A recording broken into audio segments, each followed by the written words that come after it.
اهلا بيكم في اول حلقات MTC بودكاست. الاهلي 90 بلس هي دماغ الرياضي دي فيها ايه؟ لما بتكون مضغوط هتعمل نفس الاداء بنفس النتيجه. انت عايز توصله للبيك بيرفورمانس بتاعه في ثانيه. هو عايز الرياضي ده ينزل يأدي. اعداد الرياضيين اللي في مصر اللي طالعين الاولمبيكس صح، صغير قوي. انا مش لعيب تمرين، انا لعيب ماتشات. ما هو الراجل بتاع الجهاز الفني بيعمل اللي انت بتعمله ده احسن. اوكي، ايه العضله اللي شغاله؟ مش رجليه، مخه. عارفين ولا احنا بنصور البودكاست ده عشان بنكلم الناس دي، عشان عايزين نوصل الرساله دي ونيتنا كذا. ايه رايك؟ يلا نبتدي. قاضي، يلا بينا. انا اسمي شريف النجار ومعايا اخويا وصديقي وحبيبي محمد القاضي. ازيك يا شريف؟ ايه الاخبار؟ زي الفل. مساء العسل عليك. MTC ستوديو بودكاست هنتكلم على المنتل توفنس ونتكلم على شركتنا والخدمات اللي بنقدمها للرياضيين والغير الرياضيين. اتمنى من ربنا سبحانه وتعالى ان احنا نبقى ضيوف خفاف كده عليكم ونتكلم في مواضيع احنا وانتوا نستفيد منها باذن الله. ايه رايك؟ يلا نبتدي. قاضي، يلا بينا. حلو قوي. طيب قاضي، ابتدينا، خلينا اول ندردش كده ونقول ايه بقى موضوع الصلابه الذهنيه والمنتل توفنس طيب ايه هو الصلابه الذهنيه؟ بص، بدون اي فزلكه وبشكل مباشر. حلوه يا قاضي، من غير فزلكه دي في اول حاجه. والله ليه بقول لك من غير فزلكه؟ لان في الاخر يعني لما افكر في الاخر العلوم البشريه دي اتعملت عشان تخدمنا، وعشان في الاخر نستخدمها نكون بني ادمين احسن او نعمل حاجه بشكل احسن. على مثلا سبيل المثال علم الفلسفه اتعمل عشان يفهمنا الحاجات اللي احنا اصلا مش فاهمينها، مش يصعب علينا فهم الحاجات اللي احنا فاهمينها. اوكي. ولكن الناس خدت القصه دي للاسف بره السياق. واحده كده قاضي بنبع عليه رستخ ذكي يا رستخ. طيب يعني فاحنا النهارده بنقول ان انت احنا عايزين نبسط المواضيع للناس اللي سامعين بالظبط كده. اوكي. ليه؟ لان الهدف من القصه دي مش ان احنا ننظر، مش ان احنا نطلع ان حد فاهم اكتر، لا، احنا في الاخر بنقول حاجات درسناها اتعلمنا منها، لعل المناقشه دي تعلمنا وتعلم حد محتاج او يشوف حاجه بالنسبه له تبقى ملهمه، او حاجه تفهمه حاجه ما كانش فاهمها. طيب نرجع بقى للصلابه الذهنيه. في الاخر ايه معنى او ايه تعريف الصلابه الذهنيه؟ الصلابه الذهنيه هي قدرتك على فعل نفس الاداء او البرفورمانس بنفس الشكل بنفس الجوده تحت ضغوط مختلفه. اوكي. ففي الاخر الضغط، انت لما بكون بريشر، لما بكون مضغوط، حلو، هتعمل نفس الاداء بنفس النتيجه ولا هيبقى بالنسبه لك اصعب؟ طبعا هيبقى صعب. هيبقى اصعب. طب ما تدينا مثال كده. هديك مثال عشان نفهم الناس اكتر. حلو. انا النهارده موظف في شركه او لعيب كوره، لعيب رفع اثقال ايا كان، رياضي او موظف او اب او ام ايا كان. وجيت خلينا نمسك مثلا رياضي. انا النهارده نازل العب ماتش كوره كويس، نازل العب ماتش كوره فاينل كاس عالم. اوكي. هل الضغط اللي مرتبط بفاينل كاس العالم هو الضغط اللي مرتبط بماتش في البطوله المحليه؟ اوكي. طبعا لا. وبالتالي هل مرتبط بنفس هل يوازي نفس الضغط في التمرينه؟ اكيد لا. لو قلت لك تعالى ننزل شوت بينالتي في التمرين، طبعا هتعرف تشوت؟ صح. سهل. طب تعالى شوت بينالتي في فاينل كاس العالم. اوكي. انت مضغوط. اوكي. ايه العضله اللي بتعلي من كفاءتك عشان تخليك قريب من الاداء بتاعك زي التمرينه زي فاينل كاس العالم؟ العضله دي اسمها الصلابه الذهنيه. حلو قوي. حلو كلمه عضله دي، يعني التشبيه اللي انت بتقوله ده حلو. يعني اكني بروح الجيم بتمرن فعضله بتطلع لي انا كمان عشان اقوي ذهني في حته الصلابه. انا محتاج امرنه 1,000,000% واشتغل عليه 1,000,000%. وهقول لك على حاجه هنا يا شريف، يمكن بعض الناس بيختلط عليها، او انا كنت كده، اللي هو في ناس بتتولد هي ربنا خلقها عندها صلابه ذهنيه اعلى من ناس تانية، سواء كان ليه علاقه بالجينات او بالنشأة. اوكي. فبقينا احنا عبر السنين فاهمين او متخيلين ان هي يا عندك يا ما عندكش، مولود بيها يعني. مولود بيها. يا الواد ده عنده شخصيه. ايوه. الولد الصغير لسه متعين في الشركه، الواد ده كاركتر.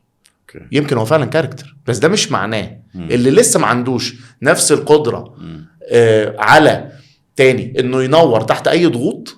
دي حاجه يا عندك يا ما عندكش، لا، دي حاجه انت بتشتغل عليها. حلو قوي. قاضي معلش، يعني انا حاسس السؤال ده لازم يطلع. هو انت اللي جابك القصه دي؟ والله سؤال منطقي. سؤال منطقي. والله اللي جابني القصه دي قصه يمكن شخصيه جدا، خصوصا كمان عارف انت ما شاء الله يعني عندك فاميلي بيزنس، وانت الله يعني الحمد لله راجل هايلي اديوكيتد، وما كنتش اثليت او ما كانش ليك يعني انجازات رياضيه، بس انت ان شاء الله دلوقتي ما شاء الله one of the strongest يعني في مجال فضل ونعمه الحمد لله يا رب. يعني في الاخر انا بشتغل سبورتس منتال كوتش، الناس ما بتعرفش ده. انا بساعد الرياضيين هم يعملوا اللي احنا بنتكلم فيه النهارده. ايه اللي جابني المجال ده؟ انا ابني الكبير ياسين سلم عليه كان وقتها كان عنده 5 سنين كويس، كان بدا يتمرن كوره. هو عصبي انفعالي، بيفرق معاه قوي يكسب ويخسر. كان ينزل التمرين يا شريف يخسر الماتش يقعد يعيط، يخسر الماتش يقعد يعيط، يخسر الماتش يبقى منفعل. فانا عاجبني قوي انه جايب اخره في الماتش، بس مش عاجبني ان هو في الاخر بيروح ينهار، او في الاخر بيقعد يطلع رد فعل مش بيخدمه في الملعب. عرفت ان في سبورتس منتال كوتشنج كورس، وان في سيرتيفيكت كده في مصر. كلمت هاني عبد الجواد طبعا المعلم بتاعنا والمنتور الكبير، يعني شوت اوت لهاني والكل LCE. قلت له بص انا واخد الكورس ده بصراحه عشان تجاوب لي على سؤال واحد من الاخر كده، اللي هو ينفع ابني يجيب اخره في الملعب من غير ما يبقى فارق معاه نتيجه الماتش؟ ففي الاخر انا عايزه يجيب اخره، ينفع ابني يجيب اخره في الملعب من غير ما يفرق معاه نتيجه الماتش. هو طلع كسبان طلع خسران، هو راضي عن اللي قدمه. هو راضي عن اللي قدمه. والاجابه كانت ان دي حاجه ودي حاجه تانية خالص. سبحان الله. يعني ازاي ان انت في الاخر وانت في مسابقه ما، كومبيتيشن ما، ميتنج مهم، ماتش، بطوله، ايا كان، انت محتاج تشغل العضله بتاعت ان انت مركز في ده وتبقى بريزنت في اللحظه دي فقط. انت كسبان 6-0، انت خسران 6-0، انت الميتنج اللي قبله كان كويس، الميتنج اللي قبله كان سيء، انت في الاخر ده حدث منفصل قائم بذاته، انت محتاج تركز عليه. ايه اللي هيحصل قبليه، ايه اللي حصل قبليه، وايه اللي هيحصل بعديه، ده حدوته تانية. فدي قصدك بقى العضله اللي انت تشتغل عليها. مليون في المية. الناس دايما بتربط التشجيع بالمكسب والخسارة، بتربط تركيزك في اللحظة بانت عامل ايه في المجمل، بان الماتش ده انا كسبان وراكبه، طب انا بقى النهاردة لا، هي ملاش علاقة.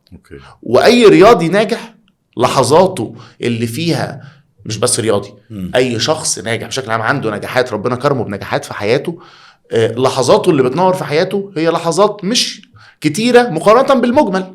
صح ولا لا؟ صح، مليون في المية.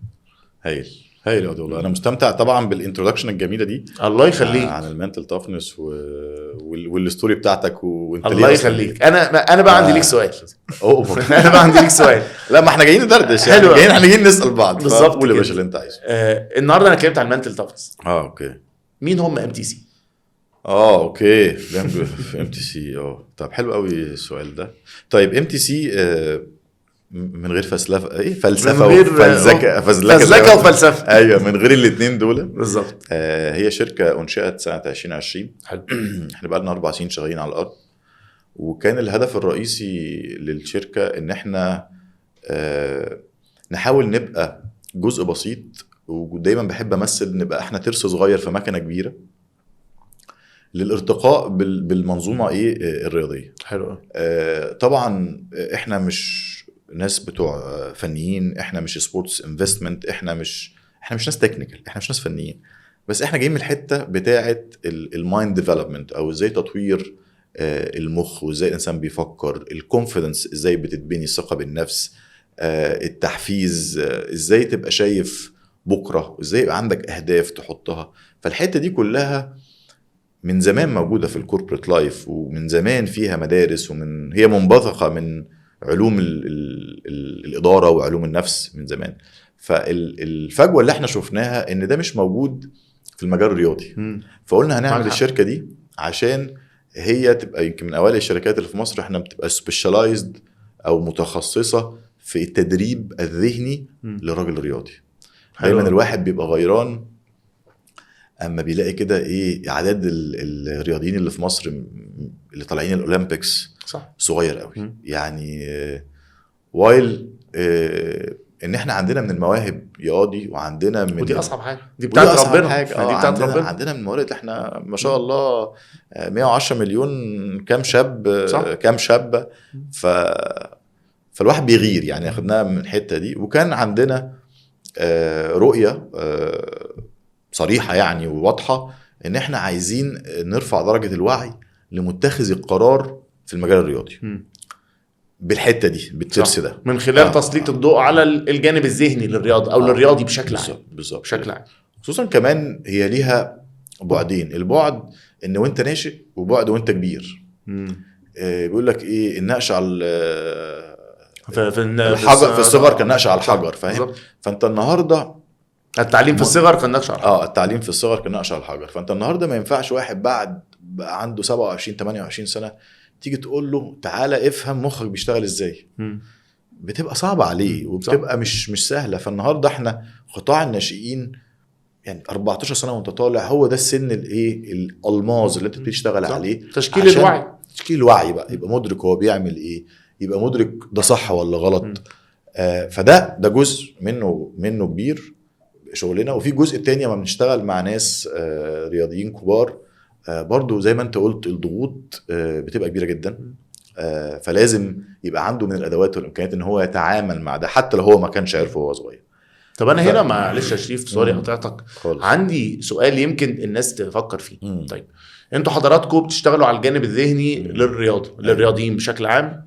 وعلى فكره بس انا عايز اقطعك ان مؤخرا برضو احنا كمان ابتدينا بالرياضي، بس دخلنا في الكوربريت برضو يعني، وهي جت لنا احنا ما رحنا لهاش لان هو نفس الصراع او في تشابهات كتير. ودايما كنت بتسأل هو انت بتعلم ايه الرياضي، فبتكلم على الصلابه الذهنيه وازاي يواجه التحديات. طب ما هو الشغل فيه تحديات برضه. فابتدينا نكستمايز حاجات للكوربريت ليها دعوه بالمنتال تافنس، وازاي انت تبقى بتقابل التحديات اللي بتقابلها في شركتك يعني. خليني اقول لك طيب، او اسالك سؤال. هل اللي انت بتشتغل على الجانب الذهني لمثلا لعيب كوره، اوكي، ايه اوجه التشابه بينه وبين لاعيبه فولي بول او لعيب رفع اثقال او لعيب تنس مثلا؟ اوكي، كل دول رياضيين. بس في فرق مهم جدا لازم نبقى عارفينه. في فرق ما بين اللعبه الجماعيه واللعبه الفرديه. يعني حتى دي بتبان من الناشئ وهو صغير. ربنا سبحانه وتعالى بيخلق كده بطباع مختلفه. في واحد حتى لو انت عندك 2 ولاد تلاقي ولد بيحب صح لعبه فرديه او يحب منعزل شويه، طبعه كده، هو مخلوق كده. صح. وواحد لا، قعدني مع اصحابي. لو اخدت نفس المبدا ده وطبقته على العاب رياضيه، ويمكن ده حصلت لي انا مع بنتي، لعبتين فرديه يعني فرديه ما حسيتهاش ان هي بتبرفورم قوي قد ما راحت بعد كده هي محتاجه تواجد العنصر البشري معاها يشاركها الرياضه ويحفزها هي دي خلقتها تتغذى على بيئه كده. ففرق اساسي ما بين الاثنين. لا هو طبعك ايه، انت بتحب ده ولا ما بتحبش ده. في العاب فرديه على سبيل المثال، انت قلت رفع الاثقال. انت النهارده بتتكلم رفع الاثقال ده الماتش قد ايه؟ 5 ثواني 10 ثواني، اقل من 3 ثواني. بتشوف انت وانت داخل الكابتن بيروح ايه عامل ايه في اللعيب قبل ما بيسخنوا جامد قوي. بيسخنوا ازاي؟ بتوصل ان هو بيضربه القلم على وشه، بيفضل يعني اسف يعني يلطش له كده على وشه، عشان هو ايه، هو لو احنا هنتكلمها كده يعني علميا، انت عايز توصله للبيك بيرفورمانس بتاعه في ثانيه. هتعملها ازاي؟ طب لعيب السباحه ماتشه 10 ثواني. طب لعيب التنس 3 ساعات و4 ساعات و5 ساعات. صح. فانت ازاي تحافظ على البيك بيرفورمانس بتاعك، تبقى في احسن نقطه اداء لمده 5 ساعات، وتكون بادي صح وتبقى مدرك انت فين من البيرفورمانس بتاعك. اتس بيج تشالنج، تحدي كبير. ويمكن بيبان قوي في التنس يعني، بيقول لك ده ايه، ده ايلاند جيم، يعني الجيم اللي انت بتبقى قاعد فيه في جزيره اصلا منعزل. صح. فغير الالعاب الجماعيه بقى، الالعاب الجماعيه بقى فيها ايه شويه بقى ايه، غيره شويه، طب هيتقال عليا ايه صح. شويه، طب جادجمنت، تيم داينامكس، اعتماديه بالظبط. فطبعا في فروقات. تعرف على اللي انت بتقوله ده، في نقطه اللي هي كلمه يمكن في الكوره مشهوره قوي، الاهلي 90 بلس. أيوة. ما بعد ال90. ايوه. وتبقى الفرقه اللي قدام الاهلي عامله 85 دقيقه ولا 90 دقيقه فوق الممتاز وكسبانه 1-0، ويجي اخر 5 دقائق شغل عفاريتي بقى. ايوه الماتش يتقلب 2-1. جامايكا، شغل جامايكا بالظبط. الماتش يتقلب 2-1. ايوه. هو مش جامايكا، هو التاني شافها 100 مره قبل كده، مصدقها وبيلعب عليها. صحيح. واللي قدامه شافها 100 مره قبل كده، وللاسف او وقتها بيكون للاسف بالنسبه له مصدقها، وبالتالي بيستقبل وبيبدا يرتبك، بيبدا يخاف وتاني يبدا يتشجع. صحيح. فعلى اللي انت بتقوله على الانرجي مانجمنت، انا ازاي الماتش 95 دقيقه مش اول ربع ساعه، انا مش اول ربع ساعه بضرب نار، وبقيه ال 75 دقيقه او ايا كان المسابقه اللي انا بلعبها او الماتش اللي بلعبه، في الاخر بعد كده انا تركيزي راح مني. خلي بالك يا قاضي، يعني بنتكلم مع رياضيين واصحابنا وزمايلنا يعني في اللي شغالين على الارض. صح. خلي بالك، هو بيقول لك العرض بس بيقول لكش المرض. وفي فرق كبير. العرض ده انت عندك كحه، بس جايه منين الكحه؟ اصل الموضوع فين؟ ما هو ممكن الكحه عشان صدرك، ممكن يبقى معدتك، ممكن تبقى لطشه برد، ممكن يبقى كورونا، ممكن يبقى حاجات كتير. فالنهارده اللعيب بيبقى عارف العرض بتاعه، هو ذكي وعارف ان هو مش مركز، بس بيتعب عشان يعرف المرض جاي منين. صح. هل التركيز ده، عدم التركيز انا اسف، مثلا fear of judgment، هو خايف من جمهور هيقول عليه صح. ايه، خايف من الاصابه، ودي بنقابلها كتير قوي طبعا. يعني فاهم، هو مخه رايح للعقد الجديد اللي اصلا قصه تانية، مش قصه تانية، مش في الماتش اصلا. مش عايز اتصاب عشان اصلا عايز اجدد عقدي. ايوه. فعلى قد ما هو بيبقى مدرك هو حاسس بايه دلوقتي، بس مش حاسس السبب. فهنا برضو حته المينتال كوتشنج انا بخش معاه في حته شويه ايه يعني شخصيه، حته ديب، عشان نعرف احنا محتاجين نعمل ايه. طيب ما هو هنا حلو قوي يا شريف اللي انت بتقوله ده. عشان في مدرستين، وحقيقي انا شخصيا يمكن مش حاسم امري فيهم. في مدرسه بتاعت انا لازم اعرف العرض عشان اتغلب على المرض، دي مدرسه.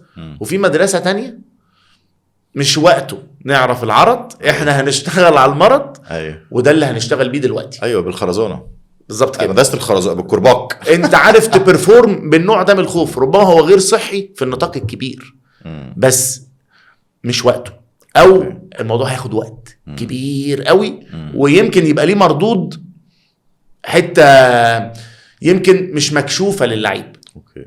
فانت مع انهي مدرسه، دي ولا دي؟ لا انا مع مدرسه انت كنت لسه قايلها من شويه، هي عضله بتتبني. وعلى فكره انت لو معاك 1000 خرزانه واللعيب ما عندوش الحته دي او العضله دي، والنبي لو عملت ايه؟ ليه بقى؟ لان انت اي اداء رياضي او اي اداء واحد في شركته او اي حد بيعمل اداء، هما يعني المعادله فيها 3 عناصر كده سهلين قوي. اول حاجه قدراتك، تاني حاجه ارادتك، تالت حاجه البيئه اللي انت فيها. اما الثلاثه يخشوا مع بعض وتبقى عملت فيهم اللي انت عايز تعمله وعملت اللي عليك، بتدي اداء كويس. حلو. واحده منها حصل خلل، شايف يعني ينفع مثلا تقول. وبعدين هنبتدي بالقدرات ليه؟ يعني انت النهارده مثلا يقول لك ايه وانت داخل كليه مثلا عسكريه في امتحان قدرات، ما انت ما ينفعش مثلا ربنا يبقى رزقك مثلا عملت حادثه مثلا وفقدت مثلا جزء من جسمك وتخش كليه حربيه، صح؟ ما هو انت ما عندكش القدرات دي، مش انت وحش. مهما كان عندك من شغف واراده ان انت تلتحق بكليه عسكريه، ما هو انت حضرتك رجليك مش موجوده، متطلباتك البدنيه ناقصه للاسف. نفس الكلام برضو في لعيب الكوره او في لعيب التنس او في لعيب الباسكت، انت لازم تبقى واعي هل عندك القدرات الجسديه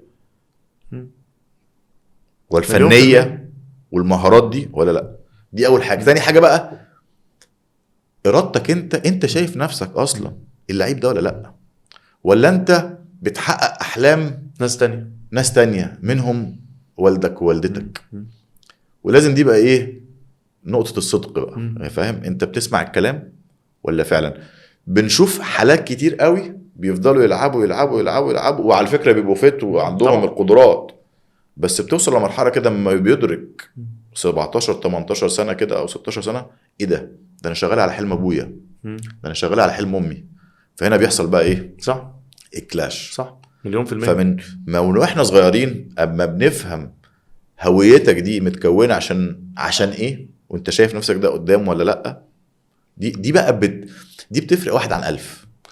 مليون في المية. واقول لك على حاجه هنا، وضوح الرؤيه ده هو ده المرسى بتاعك، ده النور في وسط البحر اللي لما تكون تايه، ده اللي انت هتبص عليه. صحيح. لو انت النهارده احنا هنا جايين بنصور البودكاست ده، عارفين رايحين نصور البودكاست ده عشان بنكلم الناس دي، عشان عايزين نوصل الرساله دي ونيتنا كذا. الصوره يمكن ان شاء الله باذن الله تكون واضحه، ونكون يا رب نحتسب يعني ده عند ربنا ان احنا نكون بنتصرف على هذا الاساس. ولكن لو زي ما انت بتقول انا اهدافي مغلوطه، انا بتصرف على اساس حاجه انا مش واخد بالي منها، لحظه الادراك دي لحظه قاسيه جدا. ومش بس قاسيه، انت بتحس ان انت لوست، تايه. والله دي مش عايز اقول حاجتين. عايز اقول ان احنا ان شاء الله هيبقى معانا ضيوف هيجوا وانا وقاضي هنستضيفهم يعني في البودكاست، وهيبقى عندنا ستوريز فيري انسبايرنج، هتبقى ملهمه جدا للناس اللي لسه عايزه يعني في ناشئين وعايزين يرتقوا بالحياه او حتى في ذروه الكارير او في اخر الكارير. دي اول حاجه. وثاني حاجه حته درجه الوضوح دي، دايما انا بحب اقول ان هي الصلابه الذهنيه بتبتدي بدرجه وضوح رؤيتك، مش وضوح رؤيتك. انت ممكن تبقى شايفها واضحه بس درجه وضوح كام؟ 2/10 ولا 3/10؟ لان انت بيهيئ لناس كتير قوي ان هو عنده درجه وضوح وعايز يعمل ايه. صح تمام. بس انا يعني اتحدى بما فيهم انا الناس ان انا ما عنديش درجه وضوح 10/10 يعني. كلنا يعني انت بتسعى صح ان انت تحاول تحسن درجه وضوحك اللي انت عايز ايه، لكن ما فيش بني ادم هو عارف هو عايز ايه كده. صح يعني من غير فلسفه وفزلكه. هو مين البطل اللي عارف هو عايز ايه في حياته؟ اقول لك احنا بندور. صح. كمان حاجه تانية في اللي انت بتقوله، وضوح الرؤيه هو العامل الرئيسي في ان هو يعلي جودة رؤيتك. صحيح. يعني في الاخر انا اهدافي مثلا الفلوس، انا راجل بلعب سباحة عشان اكون مشهور، عشان في الاخر ده يحقق لي دخل، انا بلعب الرياضة دي عشان كده. طيب يمكن بعد مع الوقت لما اوصل للفلوس اللي انا عايز اروح لها ابدأ احس ان والله الهدف ده ما كانش اسمى حاجة، انا عايز ارتقي، فانا عايز اعمل مجد شخصي، عايز اعمل انجازات، عايز اعمل اسم في التاريخ ما اتعملش زي قبل كده. انما لو انا من الاول انا مش عارف انا رايح فين، يعني الفلوس دي مش موجوده، الفلوس دي بقت سلم بيعلى عليه. هو لو في الاول مش عارف هو رايح ليه، طب في النص هيجي له انكسار، هيجي له اصابه، هيجي واحد احسن منه. والامثله كتيره بالنسبه للرياضيين. لما يسال نفسه السؤال انا بعمل هنا ايه، يمكن ما يعرفش يرد، يمكن ما يعرفش يرد. مع الضغوط الله اعلم حجم الضغط مع الوعي القليل او الرؤية الضبابية في اللحظة دي تبقى ليها عواقب مش احسن حاجة لكارير الرياضي. صحيح. حلو انت بتقول. طيب خلينا بقى يعني نروح بقى كده نشوف ايه بقى. يعني هو ناس كتير قوي بتقول يا قاضي، يعني مش ناس كتير، احنا شفناها على الارض وانا وانت شفناها يعني، عشان لا بلاش بلاش احور واجمل الكلمات يعني. او انت ايه شغلانه اللي ملوش شغلانه، انت هتيجي تقرفنا ولا ايه؟ صح. ما هو الراجل بتاع الجهاز الفني بيعمل اللي انت بتعمله ده احسن. اوكي عايز ترد ولا نرد؟ ولا احنا نرد احنا الاثنين؟ بالظبط. والله بص قول. يعني في كلمه كده يمكن في الكار بتاع الكوتشنج يعني اللي هي every coach needs a coach. الكوتش اللي هو جاي ينظر على حضراتكم ده، احنا اللي جايين ننظر، احنا شخصيا بنكون كوتش، مش احنا شخصيا ده استعلاء، لا اللي هو احنا اللي بنعمل الخدمة دي كمان لله سبحانه وتعالى وحده طبعا 100%. فبالتالي اي شخص في المجتمع هو محتاج يزود وعيه. هيزود وعيه ازاي؟ دي قصة ثانية. انما في الاخر وعيك بنفسك باهدافك بوضوح رؤيتك زي ما انت وضحت هو في الاخر السبيل اللي هيخليك تحدد تراك تمشي فيه تكون فيه بني ادم احسن ايا كان الفيلد اللي انت فيه. حلو. طيب نرجع للنقطه بتاعه المدرب. ايوه الفرق حلو قوي. عايزين الفرق قاضي. فرق جوهري اللي هو ان، وطبعا هنا انا بتكلم الكلام على العامه، فلو في مدرب يعني هو في الاخر الفرق في المنهجيه مش في الكوتش والمدرب. لو المدرب بيعمل التولز بتاعه الكوتش تسقيفه، ولو الكوتش ما بيعملش التولز المفروض يعملها روح صراحه يعني.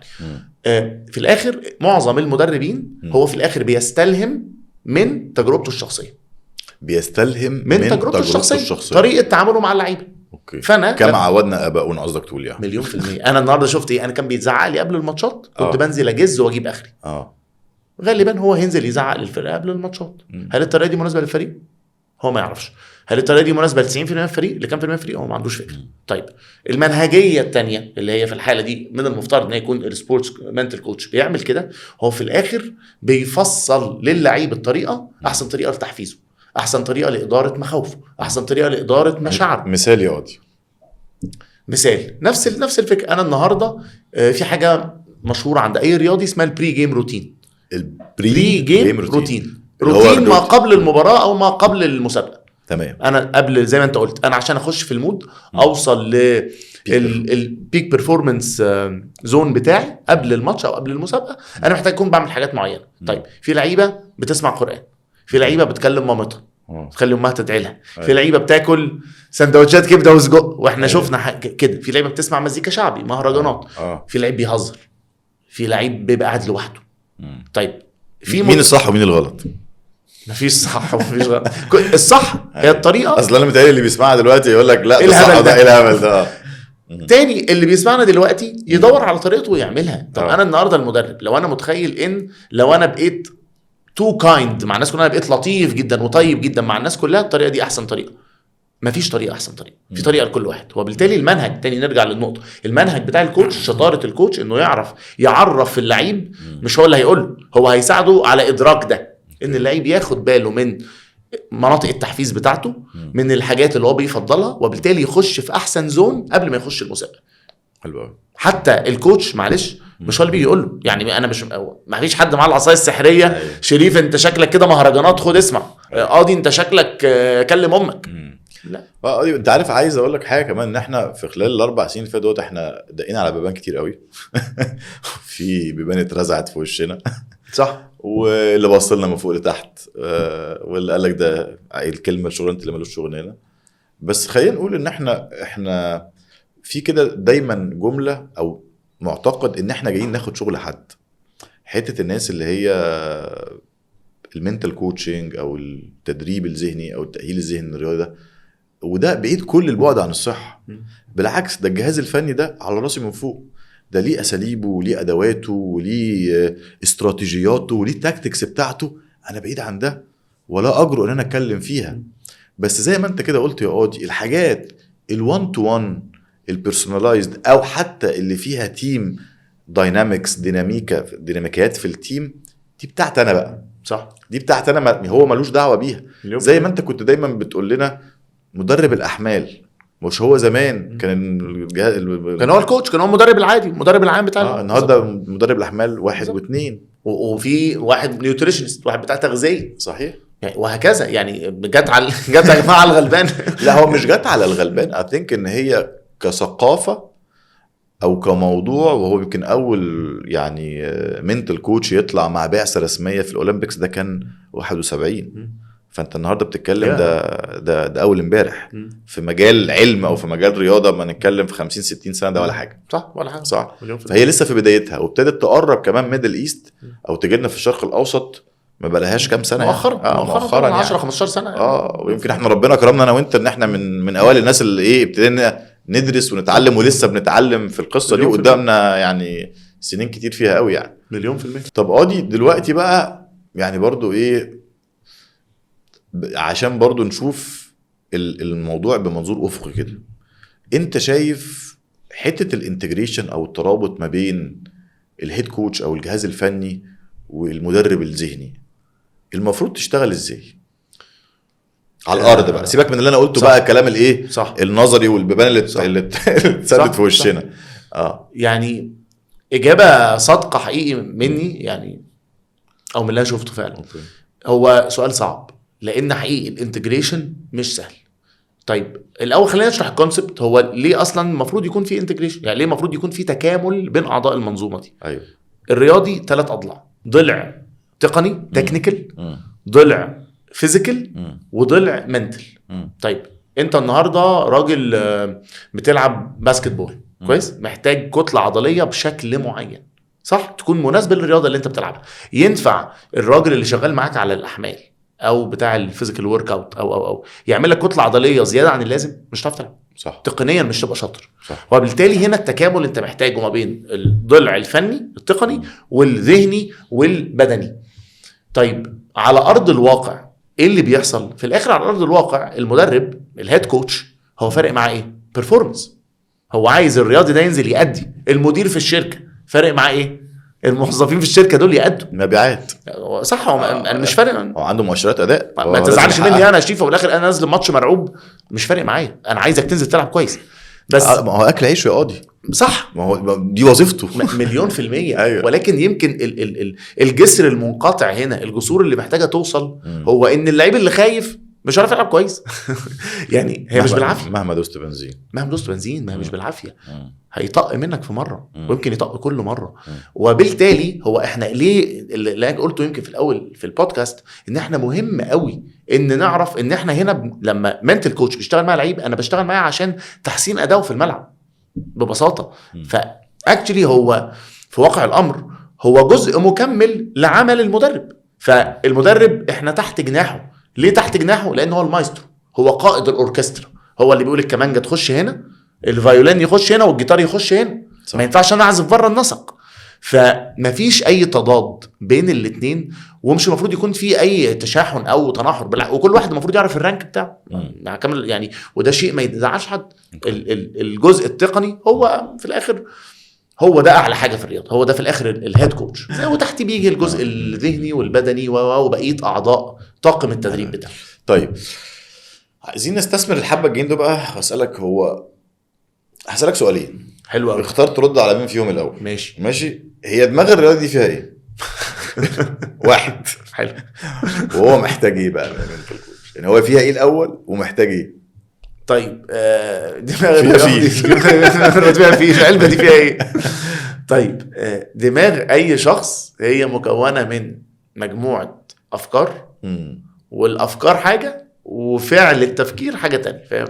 مجموعه من الافكار. دي بعد اذنك مش عايزين فزلكه، انا فلسفه. مجموعه افكار. أيوة. هي دي الرود ماب، دي خارطه الطريق. صح كويس. خارطه الطريق. اوكي.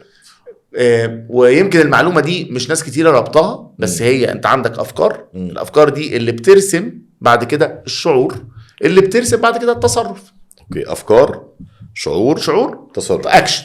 انا واحده حلوه. ايوه. احنا اللي بنشوف من بعض يا شريف، بنشوف من بعض تصرف صح كده. أيوة. بنشوفش من بعض حاجه تانية.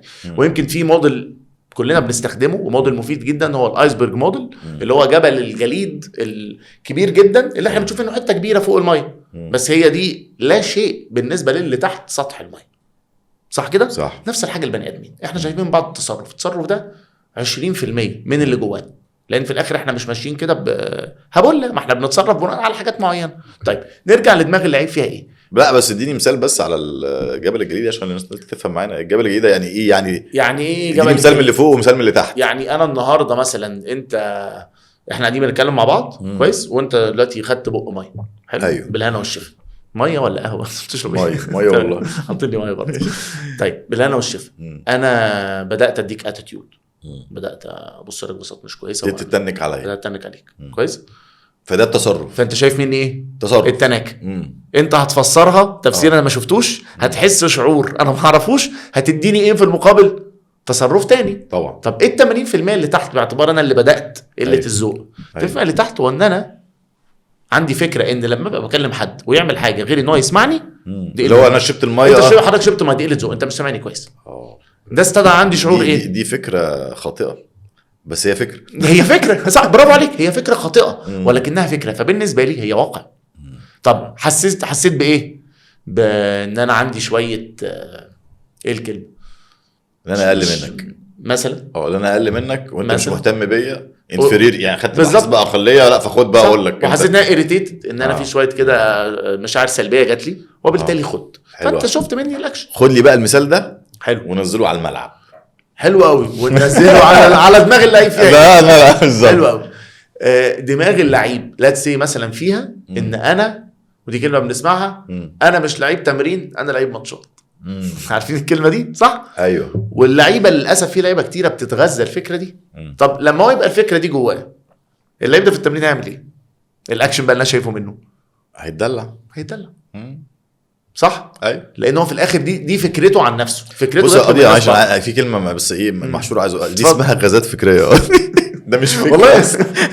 دي غازات فكريه ملهاش اي دعوه بالصحه. بس على 100% يا شريف، بس في الاخر احنا هنا مش جايين، احنا مش دكاتره ولا احنا ناس اكاديميين جايين ندرس حصه. احنا في الاخر المنتل كوتش ده تاني، احنا بنشتغل على الارض.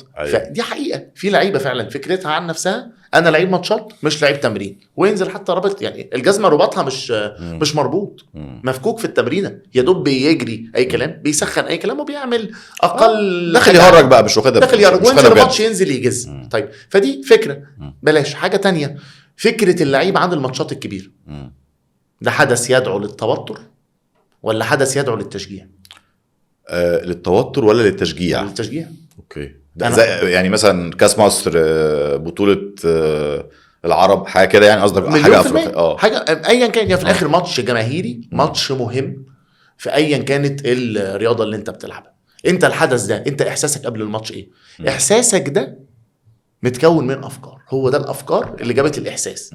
في احساسك عن الماتش ده، عن حالتك قبل الماتش. في الاخر لو انت نازل الماتش خايف مش هتبرفورم. اقول لك حاجه كمان. قول يا باشا. على فكره مستمتع وانا قاعد بسمعك. يعني احنا بنتكلم بره الكادر بس انا قاعد مبسوط. الله يخليك يا شريف. بتحصل كتير قوي، تلاقي اللعيب في اول 10 دقائق مثلا ماتشات الكوره او ماتشات الرياضات الجماعيه يجي له اصابه في اول 10 دقائق.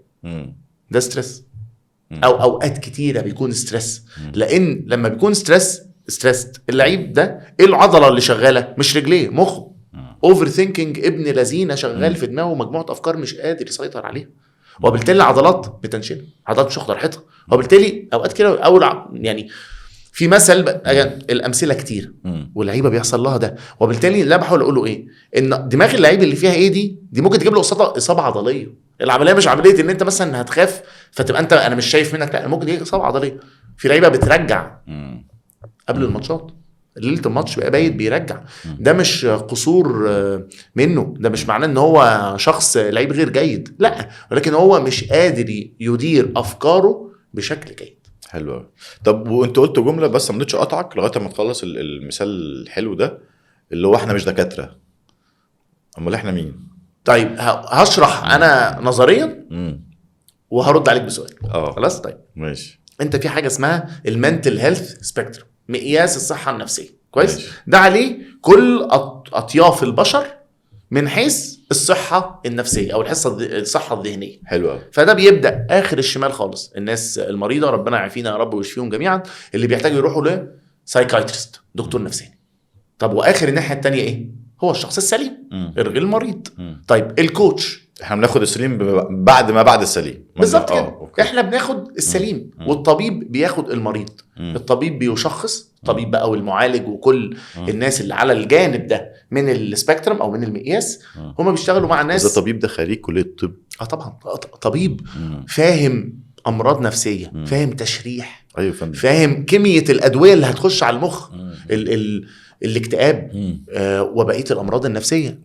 احنا مش فاهمين ده، احنا مش فاهمين تشريح ولا نجرؤ ان احنا ولا نجرؤ نخش لا نجرؤ. انا ما اقدرش ادي حد دواء ولا اقدر اتكلم مع واحد مريض ما اعرفش اساعده، ولا حتى يكون واحد عنده اكتئاب وتكلم معاه. انت اصلا بتكلم واحد فراق، انت بتكلم واحد راح يجيب ميداليه بالظبط. انت بتكلم واحد عنده يعني من الصحه نفسيه، انت عندك واحد بطل بالظبط. انت بطل. عايز ازاي يسستين البطوله، ازاي يكمل البطوله دي وياخد ميداليه والتانيه وكاس والتاني، صح. فانت بنلعب في الافكار عشان نكمل الجيرني، نكمل الرحله. لكن عشان بس ايه بقى في اصلا معلش انا قطعتك في الكلام لان في لغط كبير قوي. لا، هو مش طبيب نفساني ولا معالج نفسي، احنا بقى كل البعد او شغل الذهني. وده في الشركات حتى في الكوربريت لما بيبقى في اكزيكتيف كوتشنج ولا ليدرشيب كوتشنج للناس السينيور مانجمنت، ما بيجيب لهمش طبيب نفسي، صح، بيجيبوا لهم ناس بتوع ليرنينج اند ديفلوبمنت، تطوير حتى هي دي كلمه تطوير. انت في حته كويسه اخدك حته احسن. اخدك حته احسن. ونفس الحاجه في الجانب البدني. هو اللعيب لو جاله اصابه هيروح لمين؟ هيروح دكتور لانه جاله اصابه. انما لعيب عايز يقوي عضله هو هيروح لمعد بدني، ده مش دكتور. فهي نفس الحاجه. النهارده انت زي ما انت قلت بنشجع بنساعد على اداره المخاوف، اداره المشاعر، على التحفيز، على اعاده بناء الثقه بالنفس او بناء الثقه بالنفس. كل ده مش دكتور بيعمل القصه دي، ولا ده واحد مريض، ده واحد سليم عايز يطور. انت عارف قصه الثقه بالنفس دي انت عارفها وحضرتها معانا، يعني قعدنا مع ناس زمايلنا وحبايبنا واشتغلنا على الارض مع مدربين، مع اجهزه فنيه، يمكن اشتغلنا دربنا ودينا ورش عمل لاجهزه فنيه. فدايما اول حاجه حبايبي واخواتي يعني المدربين دول يقول لك اللعيب لسه عنده 14 15 سنه، اصله مش واثق في نفسه. ايوه حضرتك، فيعني هتقول حاجه بعديها ولا انت كده خلاص يعني هي تمام؟ لا هو مخلوق كده. فانت عملت ايه؟ لا، ما انا هعمل ايه؟ هو مش واثق في نفسه، ما اصل انا بديله على وشه وهو مش واثق في نفسه. فانت بجد بتحكم على واحد عنده 14 15 سنه، يعني انت بتحكم عليه بقتل مسيرته، بتديله زي ما بقول كده، بتديله رصاصه الرحمه من وهو صغير عشان انت فاكر ان هو ما عندوش ثقه بالنفس. وعلى فكره هو ممكن يبقى واثق في نفسه اكتر منك. صح. وشغلانتك لو هو مش واثق في نفسه انت تشتغل على ده، لان انت الرول موديل بتاعه. انا اذا كنت انا باجي اقعد معاه يوم ولا 2 وامشي، حضرتك اللي بتطلع معاه معسكرات، انت اللي كل يوم في التمرين بتكلم اهله، انت اللي بتسافر معاه طبعا انت اللي بتحط الاستراتيجيه والتاكتكس، انت الاب الروحي ليه. طبعا يعني انت عارف الثقه بالنفس دي يعني لا حلزونه كبيره. حلزونه كبيره وحلوه قوي. حاجه على اللي انا يمكن كنت بقوله من شويه، فرق بين المدرب والكوتش او منهجيه دي ومنهجيه دي. هو المدرب بيحكم على ال 20% مش ال 80%. ايوه وبيحكم عليه من خلال تجربته. هو شاف لعيب زمان، هو اتهمه التهمه بتاعت انت مش واثق عشان كان بيعمل السلوك ده. لما شاف السلوك ده مع لعيب يبقى الواد ما عندوش ثقه في نفسه. في حين ان دي عضله وبيحصل لها بناء واعاده بناء عادي جدا. ما وساعات تبقى تعبانه وساعات تريح. صح. انا بقى دوري اسال. انا عندي سؤالين. كويس. السؤال الاولاني هو معلش يعني بقى بالبلدي. كويس. حضرتك النهارده او حضراتكم انتوا جايين تكلمونا عن الصلابه الذهنيه. هل حضراتكم ناس يعني عندكم الصلابه دي عاليه قوي عشان كمان تيجوا تكلمونا عن الصلابه الذهنيه؟ صح. ده سؤال. والسؤال الثاني ايه اللي بيميز كوتش عن كوتش؟ او انا لو لعيب، انا رياضي، انا موظف في شركه وعايز انهانس، اخد محطه الصلابه الذهنيه بتاعتي للمحطه اللي بعدها، احصل تطوير. ازاي اختار الكوتش؟ ايه اللي بيفرق حد عن حد او مين احسن من مين؟ يعني هم سؤالين معلش يمكن بعاد بس بعاد بس يعني عارف متركزين شويه. طيب اول حاجه السؤال الاولاني هو انا الجامد قوي اللي جاي يعني اعلي عليك واعلمك الصلابه الذهنيه يعني. لا هي حته الريزيلينس او حته مرونتك في حتى باي ديفينيشن هي عمرها يا قاضي ما بتترسم كده كيرف او كده. هي سنه كونيه ان انت اي حاجه في حياتك فيها ابز اند داونز صدق. بس ابز اند داونز دي يمكن انا عشان اشتغلنا على نفسنا شويه ممكن يبقى عندنا نسبه متواضعه من الادراك ان انا اسيطر على افكاري.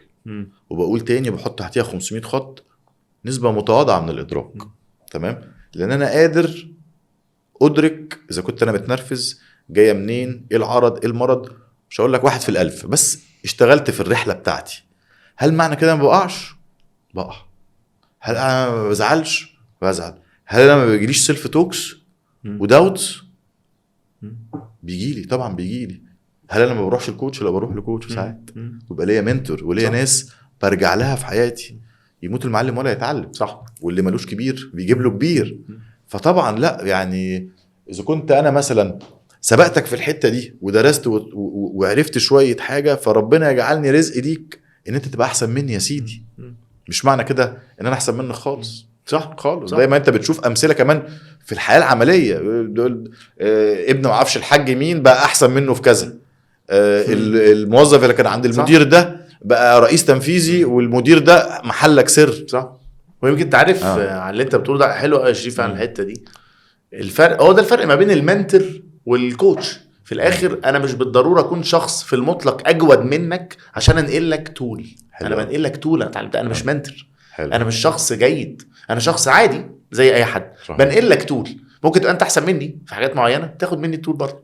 حلو قوي. يعني تعليقا على او تعقيبا على كلامك يا قاضي ان انت النهارده هل انا مثلا اقول انا كنت راجل رياضي وعنده بطولات واخد كاس عالم ما انت كنتوا عرفتوني يعني انا اكيد انا مش معروف. لا وانت بتكوتش لعيبه توب ليفل والحمد لله عندي يعني قصدي على القياس اللي انت بتقوله على القياس. فهل انت بتقول لي مثلا ايه لا انا ما بفهمش مثلا باسكت وكرة يد وسكواش وتنس وسباحه تكنيكلي انا مش منتور. بس لو تسالني تقول لي هو فكر البني ادم ايه الاختلافات وايه الحاجات المتشابهه لا انا اقول لك لان هو بني ادم هو البني ادم هو اللي في الشركه هو اللي في النادي هو اللي في الشارع اللي بيبيع لك حاجه في الكشك هو ربنا سبحانه وتعالى خلقنا يعني صح حاجه واحده يعني مليون في المية. فده اول سؤال. احنا لا يموت المعلم ولا يتعلم وربنا يجعلنا رزق الناس تبقى احسن مننا في الادراك يعني يا رب طبعا مليون في المية ويبقوا منتلي طف احسن مني طبعا. اتمنى ودي اجابه يعني حقيقيه يعني. تاني سؤال ايه اللي بيميز الكوتش عن الكوتش؟ او لو انا لعيب لو انا رياضي اختار الكوتش ايه اللي بيخلي في الاخر الكوتش اشطر من ده او انا اروح لمين؟ بص دي اصل هو كوتشنج منتال كوتشنج وفي حاجات تانية. تمام حلو قوي. ويمكن انا شغال حاجات تانية كمان اكتر. اما انت برضو مشينا في الرحله دي عرف الناس وعرفني الفروقات ما بين الكوتشنج مش ميثودز بس النواحي بتاعت الكوتشنج في نواحي الحياه المختلفه. في اللايف كوتشنج حلو قوي. الحاجات العاديه في الدنيا. في بارنتال لو انت اب وام وعندك بتستراجل في الحته دي مع مثلا، او عندك تحديات تطور. في اكزيكتيف كوتشنج او ليدرشيب كوتشنج الناس في شركاتها، يمكن دي حاجه انا بعملها برضو كتير. بتروح المانجمنت تيم في مكاتبها، بنتكلم في الليدرشيب فيلوسفي، بنتكلم في ادراكه الناس شايفاه ازاي، هو رايح فين بالمؤسسه. فايا كان هي الشغلانه، ايا كان انت بتعمل ايه في الكوتشنج. انا يعني يهيأ ليا قاضي ان هم حاجتين رئيسيين، يعني اوكي حاجتين رئيسيتين، يعني ما ينفعش نتغاضى عنهم. It's not a full time job. اوكي. واحد، يعني هي ما ينفعش او قليل قوي يعني اللي بيشتغلها من 9 ل 5، دي مش شغلات واحد من 9 ل 5. اوكي. فبالتالي هي مش شغلانه كوميرشال. فانت لو داخل بنيه تعمل فلوس، لا انا بدعوك انت تراجع نفسك، لان احدى القيم الرئيسيه عشان تبقى جود كوتش تبقى انت بقى دي مولود بيها، والمرعى والبيئه اللي انت عشت فيها ساعدتك على ده، ان انت تبقى في خدمه غيرك. ربنا سبحانه وتعالى اعلم بالنوايا طبعا، فما تتفزلكش. انت لو عارف جواك ان احدى القيم الرئيسيه اللي انت بتحبها في نفسك خدمه الغير، صح، تعالى جنب الايه الشغلانه. لكن لو داخل عشان تعمل فلوس وشهره، وانا البطل العالمي ده انا اللي عامل له كوتشنج، والمدير الكبير ده اول طريق الفشل. طب معلش يا شريف، هنا برضه اسالك سؤال يعني فضل. طب انا يا سيدي في كوتشنج سيشن وانت الكوتش بتاعي، وقعد انت بتسالني وانا بجاوب. أيوة. وحضرتك نيتك يقينا يعني هتضرب الفلوس مني اخر السيشن وجاي تعمل فلوس. ايوه. ايه ده هيأثر على جودتك؟ ما انت ممكن تبقى شاطر جدا، فاهم قصدي يعني. ازاي دي على ارض الواقع بتؤثر على ادائك ككوتش؟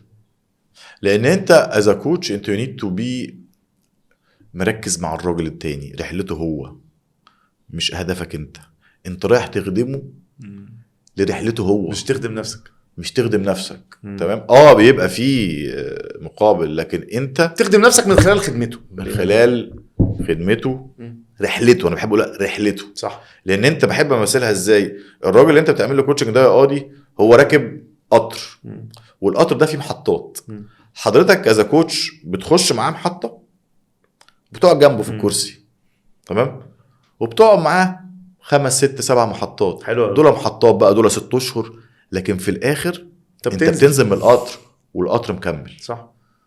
فانت دايما بقول للناس استثمر العلاقه ما بين الراجل المدرب واللي بيتدرب، استخدمه، صح، استخدمه لان هو نازل وحياتك انت مكمله مليون في المية. وعلى فكره في كمان مدرسه او فلسفه بتقول انت